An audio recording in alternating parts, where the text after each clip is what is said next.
You know, I too once had a very terrifying holiday experience.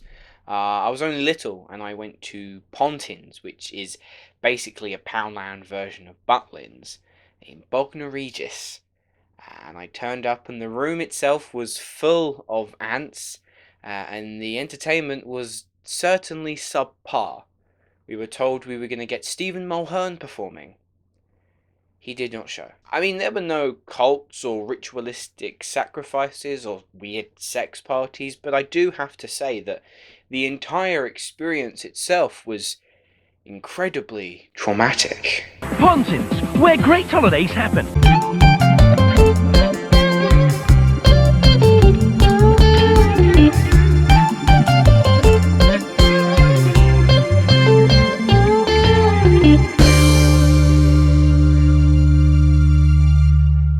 How's it going, guys? Welcome back to another episode of Luke's Reviews, and on today's video I'll be reviewing Ari Aster's newest film. He, of course, last year directed the huge horror hit of Hereditary. This time he has brought Midsommar to us. Now, when it comes to my overall viewpoint on Hereditary, because I do know that the majority of critics liked it, but when it came to audiences, the film itself proved fairly divisive. I found myself landing on the side of the critics. I thought it was an amazing debut for Aster specifically, but just in its general presentation of themes such as grief and loss, contained within a fairly horror-like premise. I wouldn't go so far as to say that Hereditary is a horror film. It is a family drama that just has horror-like elements in it. But as a film, I have to say, I really enjoyed it. I thought the final 10 minutes, yeah, it got weird. Things got out of control, but I bought into it because of how well the movie had set me up until that point. And so when the reports came out that Ari Aster's newest venture would be taking a look at the Swedish festival of Midsommar and giving us like a twisted cult folk horror film, I was sold. Yes. Psychologically torture me. So in Midsommar, we are introduced to Danny, who after a seriously shocking incident at the opening of the film, joins her boyfriend and his friends on a trip to Sweden to experience Midsommar, which is an annual Northern European festival. They join a small commune who welcome in the travellers, but of course, all is not as it seems, and weird shit goes down. Weird shit. Midsommar is an experience.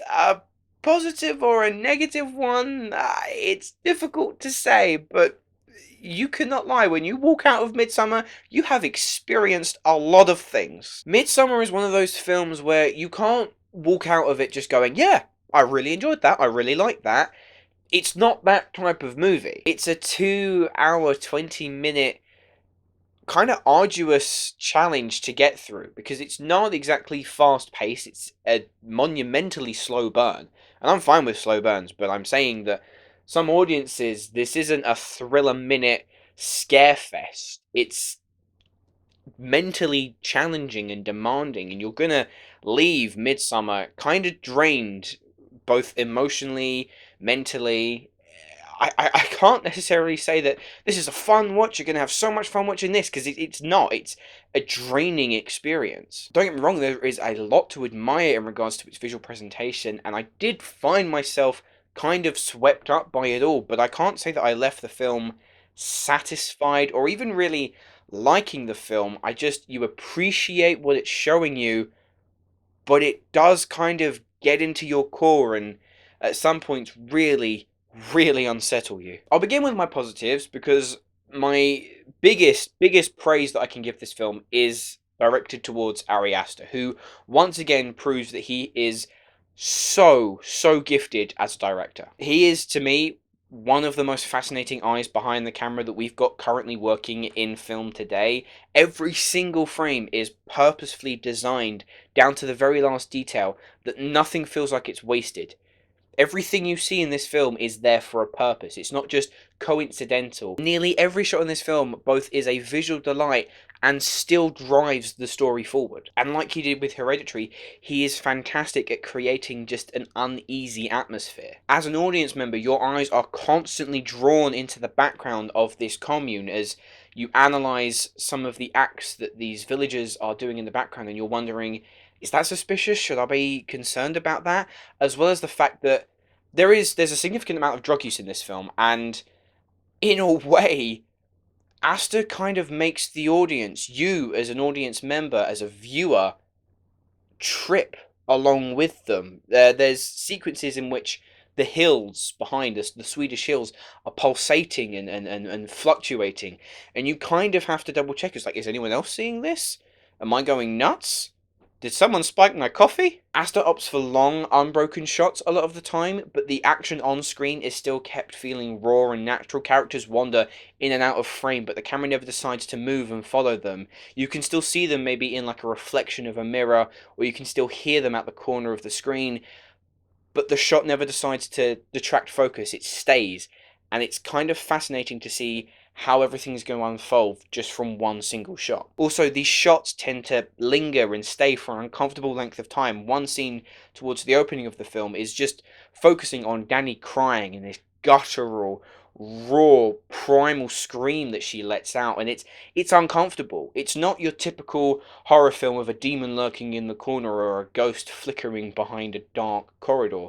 It is just raw. It kind of crawls inside your skin and sort of plays with your blood and your nerves, and you just feel icky when you watch it. And similar to Toni Collette in Hereditary, Florence Pugh as Danny in Midsommar gives one heck of an emotionally exhausting performance. At a runtime of about 147 minutes, Pugh taps into pretty much every single emotion that a human being can experience. And you also have Jack Reynor playing her boyfriend Christian, who, he did a good job, but you aren't really meant to connect with his character that much. You're meant to be on the side of Danny, because ultimately this film is a breakup film.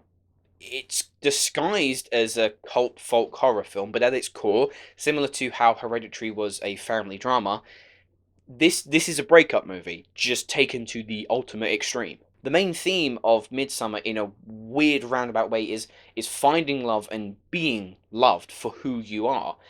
And whilst I think the theme itself is important and respectful, the way it was presented is when I start getting to my negatives, because I never felt that theme was getting across. I had to do research after the film, looking at the theories and looking at interviews with Ari Aster, and whilst I kind of reflect on it now and think, right, maybe a second viewing will help explain it to me more, that never got across to me in my first viewing. Because when I did my research after seeing the film, I noticed Aster wrote this in the aftermath of a breakup. I mean, Adele writes award-winning hit songs, but Ari Aster, no.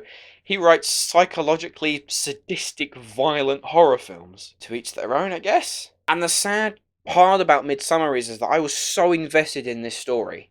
I was completely wrapped up for about 2 hours of this film, interested in the goings-on of this commune slash cult, how Danny and her friends were going to eventually try and escape this, why they were behaving in such a way, why all of these acts were taking place. It kept myself guessing, and I succumbed to this general sense of unease. I was locked in, I was loving it. And then the final act happened, and all of that went away. And I really am not a fan of this final 20 minutes or so. Because look, I pride myself on always trying to find the hidden meanings of a purposefully ambiguous film. Take Mother, for example, 2017's Mother by Darren Aronofsky. That movie, definitely in its latter half, goes completely batshit crazy. You have a war breaking out within this home, Jennifer Lawrence giving birth, and then the baby having its neck snapped and eaten, and at face value, it's shocking, it's uncomfortable, and a lot of people hated it. Whilst watching it, I could see that there were direct parallels to the Bible through the perspective of Mother Nature, Jennifer Lawrence playing Mother Nature. And I got that. When I was watching it, I was like, right, there is your intention. You're going about it in a very extreme way, but I'm still getting your intention. I ended up loving it, because I'm always a big fan of whenever, specifically a horror film, wants to get weird. If you want to get experimental and crazy and really freak us out with things that we've never seen before, go for it. I'm all for it. Because Midsommar undeniably has a gigantic set of testicles on it, and I can't fault it for that. I just think it was handled kind of poorly. So with all that being said, when we hit those final 20-25 minutes or so, I haven't got a clue what happened. Sadly, I feel that Aster went completely off the rails, and that, unfortunately, led to my investment quickly fading. I didn't care anymore. It had taken a route that I was no longer a fan of. It immediately went to that extreme, and the movie has extreme moments dotted throughout, specifically a scene involving a cliff. I won't give any more away from that, and it's shocking, it's visceral, it's meant to be disturbing, and I was fine with that because it happened in retrospect quite early on in the film, and it built up to that, and it was meant to be, wow, I'm not too fond of this, but that's his intention, and I understood the intention behind it, because Midsommar definitely earns its 18 age rating, and it's incredibly violent. But scenes towards the latter half where it went to that immediate extreme, for me, there was no substance to it. And weird scenes, including an incredibly weird sex scene that may or may not ultimately rank as one of the funniest scenes in all of 2019. I was laughing throughout, and I really wasn't sure if I should have been. And it sucks because ultimately, when we got to that 2-hour mark, that through line that had been so strong, tying all the narrative arcs together and weaving it around to what we were hoping was a big climax, it never got there. Even Danny's arc that Aster begins to set up at the beginning of the film, which is it's painful to watch in a good way. It's executed brilliantly, but it's kind of left at the side. It's kind of forgotten about, and it's such a huge part of Danny's character that it just kind of it's flung away as if like, right, we're going to focus on cults, doing cultish things, and it's going to get weird, it's going to get uncomfortable, but what's the purpose of it? Why is this happening? It's never, I don't want it explained directly to me, I just want some sort of sense of like, okay, I understand why this is happening, it's weird as hell, and it's really, really disgusting, but I understand it. Apart from the excuse being, oh, it's just cults doing weird things because they're cults, that's not a reason for me. I need a little bit more. It's clear that Aster wanted to push every boundary imaginable, and again, I'm all for that. For example, Lars von Trier, he does it in nearly every single one of his films. Some turn out good, some turn out not so good. But even von Trier kind of has a reason tied to it. And unless I'm missing something, and I could watch it for a second time and I could pick up on something, but it led to just weirdness for the sake of being excessive. Look, I was ready to give Midsommar close to a really high score, to be one of my favourites of 2019, before that final act ensued. Because look, Aster's direction is faultless, the performances themselves are raw and disturbing, and the build-up to the chaos was absolutely fascinating, but that third act, it just all fell apart. It's unnecessarily ridiculous, the weirdness I feel didn't serve the story, and unfortunately, it gets unintentionally hilarious. This was a really difficult film for me to try and score, because if you would have just shown me the first 2 hours and have like a brief little wrap up after those 2 hours, I would be looking at giving this like a 9 or a 9.5. But it is those final 20 minutes that just completely undo what the film was trying to do, but at the same time I cannot fault that those opening 2 hours are incredible, and the direction is faultless throughout. So, taking everything into consideration, I'm going to give Midsommar a 7 out of 10. Again, that is purely banking on the fact that those opening 2 hours are mesmerizing, and it's just that final 20-25 minutes or so that kind of flops. Anyway guys, those are my thoughts on Midsommar. Let me know what you thought of the film down in the comments below, as well as my question to you: what is your favourite cult movie? Specifically, I mean a movie about a cult and not like a cult favourite movie. Thanks for watching! Let me know what you thought of this film down in the comments below. If you have enjoyed this video, please hit that like button and subscribe to my channel if you haven't already. The links to all of my social media accounts are in the description below. Many thanks for watching guys, and I shall see you in the next video.